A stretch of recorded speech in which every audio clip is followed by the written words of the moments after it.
Big time fight at bantamweight coming up this weekend as we have the lucky Timur Valiev coming in representing Mark Henry's and Nick Cantone MMA in New Jersey, taking on Hawaii's Martin Day. And I say short notice because originally Timur Valiev was matched up with none other than Julio Arce. And if you know anything about me, I get up for Julio Arce fights. So we wish Julio Arce nothing but the best. For Martin Day, though, coming into this fight, he's on a 3-fight losing streak. In his debut, he took on Liu Pingyuan, lost a split decision. It was a close fight. It was a really entertaining fight. Liu Pingyuan, there was some discussion, probably broke his hand in the second round of that one. But we saw a complete arsenal from Martin Day in that fight. So he comes out in his next time out. He takes on Davey, who's still in the Navy, Davey Grant. And whether or not he's a Billy Joel fan or not, that was a tough fight for Martin Day. I remember he was a big favorite in that one. Davey Grant catches him flush on the jaw and knocks him out cold. So, Martin Day comes out his last time out. And again, you expect, is this guy really going to get off the schneid? He takes on Anderson Dos Santos. And Anderson Dos Santos, so far in the UFC, has been relatively underwhelming. Like, he's a big, powerful guy. His record looks nice. You know his jiu-jitsu's there, but he just really couldn't string it together in the UFC. And then Martin Day got way too cocky with his grappling, and he ended up getting submitted in that one. So he's lost 3 in a row. First one by split, then knockout, then by submission. Really the whole gamut. So that's Martin Day. Black belt in Taekwondo. Again, you can see flashes of where he's good. When he's on the ground, you know, he's creative, he's crafty, he's at least threatening with stuff. His takedown defense, pretty good. You can see the fundamentals of his takedown defense. They're there, spreading his legs, reaching for underhooks, trying to switch position, fighting the head. And then when he's on the feet, really dynamic with his strikes, but we'll get into that a little bit later. So let me just talk about Timur Valiev. This is a guy that a lot of people figured would be in the UFC sooner. And a lot of people liken him to a guy that he trains with that's fighting in the co-main event, Frankie Edgar, because his striking is so dynamic, but his wrestling's really there when he needs it. For me, Timur Valiev fights a lot like another Russian fighter that we saw debut who's a fair bit younger, in Umar Nurmagomedov. And if you go back and watch one of the PFL fights that Timur Valiev had, Boss Rutan talked about the fact that you're never going to see Valiev throw the same strike once in a fight, or twice, I guess I should say. This guy will throw an axe kick. He'll go to the body, then to the head, and then he'll throw a leg kick. Like, he's so crafty on the feet. And if you go back and see his UFC debut, he was originally scheduled to take on Jamal Emmers. Emmers was out. In steps a really tough out in Trevin Jones. And Matt, in that fight, it's considered a no contest. So some people might say, well, Timur Valiev's on an impressive win streak, and forget about that fight. It's a no contest. No. You got to go back and watch that fight. Because Timur Valiev looked amazing in the first round. He had Jones hurt. If it wasn't Chris Tognoni reffing, there might have been a stoppage in that first round. Body shot lands nicely. He follows it up with a great combo. Then he hurts Jones to the head. The second round starts. It's all Valiev. He takes his foot off the gas for all of about 2 seconds, and there's a check right hook by Jones that catches Valiev clean, and he was on Beach Street after that one. I mean, Tognoni had to pull him off of Jones. The reason why that's a no contest, Trevin Jones popped for a substance that USADA doesn't really care a whole lot about anymore. The UFC doesn't care a whole lot about anymore. Hell, California is going to give you a $100 fine if you get caught with it in your system.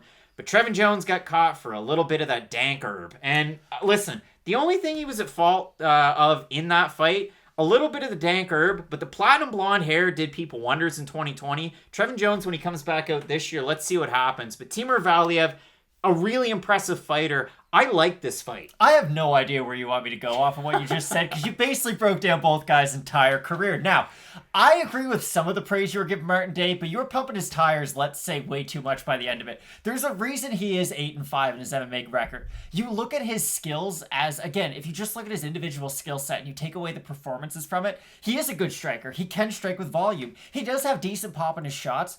But if you're a very offensive fighter who has good footwork, you can kind of stifle a lot of what Martin Day does. And I really like what you would say about Valiev. He'll throw same side shots, and it's not like he's always going to be, jab, right hand, or right, left hook. He will like to throw like a right knee, right straight. He will throw kind of unorthodox combinations where at this level in the bantamweight division, it's really creative. And not only can you get away with it, it's actually going to pay massive dividends in your fights. It worries me a little bit once he does start to fight those upper echelon guys. And again, I'm trying to say, I'm comparing Timur Valiev right now to like Jose Aldo, but still, these are the guys you do see them matched up with down the road in the future. I like Valiev's upside a lot more in this fight. I like how he can incorporate his wrestling, and I do think the Umar Nurmagomedov comp is a perfect one. It's interesting for Valiev because he does really need the threat of the takedown to open up his striking. And we talk about that all the time with Frankie Edgar. Now, of course, Frankie Edgar is kind of the perfected version of this fighter where he can just go out there and wrestle. He can just go out there and strike. And at this stage of his career, he can be the best guy at both. For Valiev, he does really need to incorporate the threat of the takedown, and Martin Day, he will allow you to do that. He does have a little bit of Zhalgash's Magulov in his game where if you even threaten the takedown, he almost defends it too early, if you will, where he's so conscious of the takedown attempt that he's going to sprawl immediately. And if Valiev can really start to make Martin Day worry about that takedown attempt, I'm not saying he has to go for it constantly and really chain wrestle to win this fight, but if you can just make Martin Day think, override his brain, again, always bring up the 2011 finals with LeBron, make Martin Day think, because the more he's thinking and reacting to what you're bringing to the table, the less he is going to let his striking and his taekwondo game really expand throughout the fight. So for Valiev, he's really got to stick with that constant pressure. You can't let Martin Day just work in open space, and that's something we talk about with a lot of strikers. But for Martin Day specific, like he really needs the footwork aspect to really help his takedown defense too. So for Martin Day, I really think the keys going into this fight is if you see him on his bike a lot, really using his movement well to prevent the takedowns before they even happen. People say it, this is a classic Joe Rogan in jiu-jitsu where what's the best way to get out of a submission? Well, don't get put in it in the first place. For Martin Day, that really has to be his key. His game plan can't be, okay, what do I do once Valiev gets his hands clasped around me? He really has to use his footwork to avoid that position at all costs throughout the fight. I think he did a great job breaking it down, so really the only thing I have left to give is my prediction. And although Valiev is coming off a loss, if you will, whatever you want to consider it, I like his overall game quite a bit more than Martin Day's.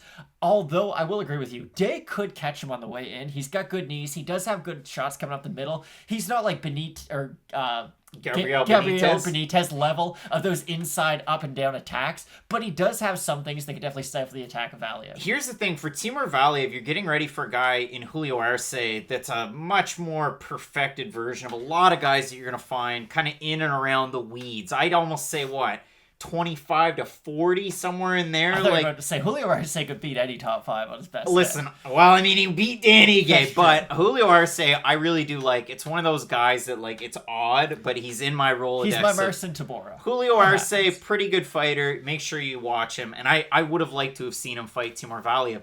Valiev got ready in a fight camp for a guy that can do a lot of the things that Martin Day does well in Jamal Emmers. He's a really tall guy for the weight class. Now, whether or not that fight was going to be a 45, whether it was going to be a bantamweight, I'm pretty sure, and I'd have to go back on my notes, I think that one was for featherweight. I should know it moving forward. But, you know, you look at that, and Valiev really had a tough fight ahead of him there. He did. But again, Jamal Emmers a little bit more leveled up. For Martin Day, though, again, the black belt in Taekwondo, he has a pretty good height advantage, going his way, about 4 inches of height. He has about 6 inches of reach.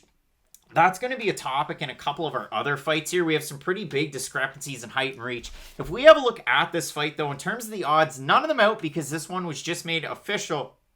The Tapology picks, 486 of them so far, 93% going with Timur Valiev to win, 39% by decision, 52% by knockout or TKO. What's the final takeaway in this fight? So, for Timur Valiev, he is kind of lucky. He's going to fight an opponent who can't That's really his nickname, you're right. He is, but he's lucky that he's fighting an opponent who won't make him pay for some of the lapses, I guess, really just in judgment throughout some of his fights. If he does stick to his game plan, I do really like him in this one. I see it more of a decision. I don't know if he will get the finish. You might be able to see sort of a ground and pound finish if Martin Day's the one who does get a little bit fatigued. You see Valiev passing guard, really making him pay for those ground exchanges, but I really like Valiev in this fight. Matt, I like Valiev in this one again. You know, there might be some trepidation due to the fact that in his last fight, Timur Valiev was about a minus 600 favorite to beat Trevin Jones. Ended up losing that one. Again, it was just, he took his foot off the gas just for a moment in the second round. The other thing with Martin Day, there will be periods where he just kind of shores everything up. He takes his time, and that's when a guy like Timur Valiev can pounce. I would expect that Valiev comes out of the gates just absolutely stunting on Martin Day in this fight. And yes, I'm going with the Russian in this one.